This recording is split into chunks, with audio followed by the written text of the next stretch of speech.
Thank you for the welcome. Thank you for the invitation. Thank you so much for the lovely welcome.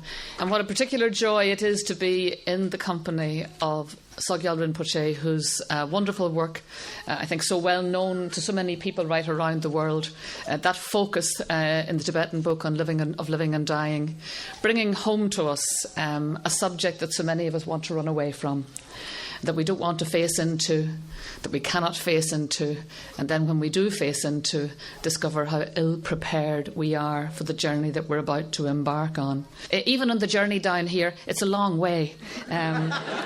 You will have noticed that. I'm not the first person, I think, to have said that to you. Mind you, when you get here, it's worth it, isn't it? It's worth it. It's so worth it, isn't it? Just magnificent. You see eternity stretching out in front of you in the most magnificent way. Who could be afraid of eternity looking at that? It is so beautiful. We prepare, so well for going to school.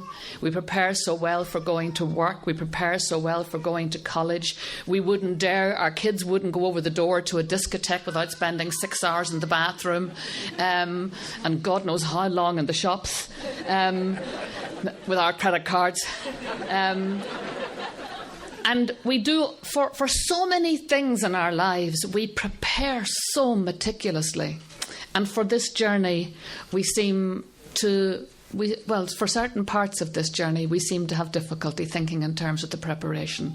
It seems to me quite remarkable that this year, for the first time, we did the scholarly work of asking people who were dying what it was they wanted. The vast majority of them, the widest majority of them, wanted to die at home. And what did they mean by home? They wanted to die in a place where they felt loved, a place that was familiar. Home is not a frightening place, it's not a terrifying place, it's a place where we can relax and feel comfortable.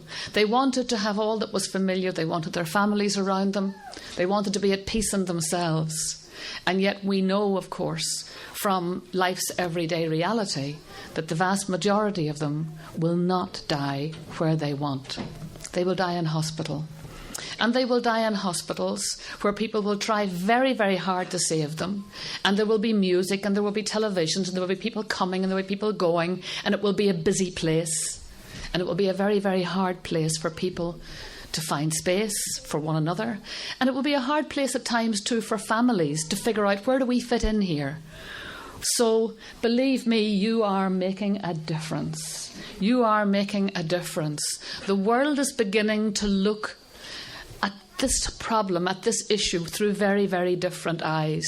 So I want to thank you for the wonderful care centre that will take the whole human person, that won't just look at the illness that is going to deprive them of life, but will look at the whole human person and make their living right to the point of death the best it can possibly be.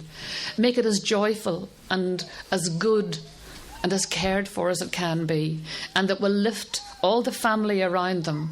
So to see the lovely centre on the hill and what it will offer, and then to be able to celebrate the other work that is done here, the wide work, that human work of inviting people to this place, whether they come to train, whether it's for a year, whether it's 6 months, whether it's to come just, as my mother used to say in her northern way, to get your head showered.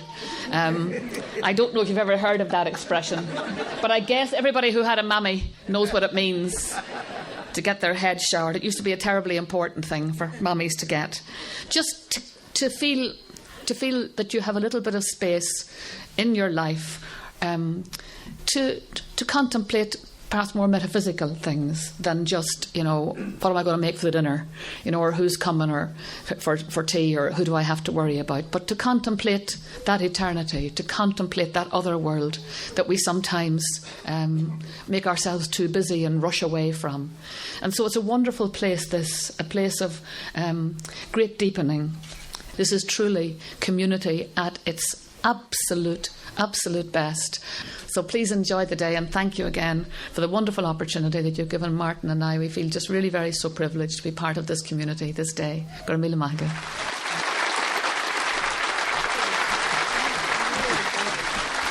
The last time I got one of these was on the Dalai Lama.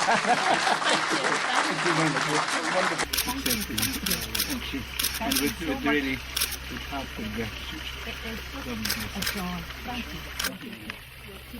We live well and die well, you know. That seems to me to be a pretty good deal. But we're still learning how to do it. We need good teachers. Thank you. Thank you. Bye. Bye. Thank you. Enjoy it. Good to see you from Animal. Thanks a million. Not long. Bye.